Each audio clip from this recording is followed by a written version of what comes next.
মাছ লাগলে আবার আইসো, সাবধানে যাও। শোন, তোর ব্যবসা করা লাগবে না, মাছগুলো মাগনা বিলো। আর এই জায়গায় শুয়ে থাক, আমার মাছ সব বেচা শেষ, আমি চলে যাচ্ছি।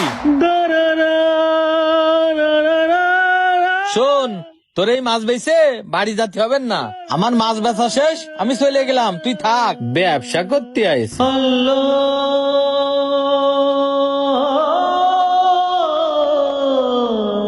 ভাই আপনার মাছ কি ভালো হবে না? জি ভাই, ভালো টাটকা টাটকা মাছ আছে। ও আচ্ছা, এখানে কত কেজি মাছ আছে? ভাই এখানে টোটাল 30 কেজি মাছ আছে। তা ভাই কতটুকু লাগবে আপনার বলেন? সবটুকুই দিয়ে দাও, আমার বাসায় কালকে বিয়ের অনুষ্ঠান তো, এই সবগুলোই লাগবে না।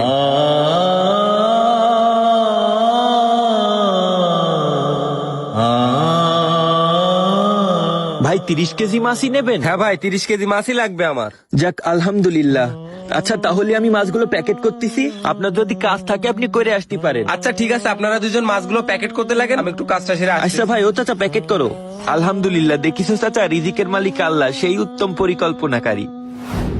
এই আব্বাস, এদিকে আয়। হ্যাঁ কুদ্দুস ভাই বলেন। তুই কোন যাচ্ছিস এখন আবার? ভাই ওই আসরের আজান দিছে তো, তাই নামাজ পড়তে যাচ্ছি।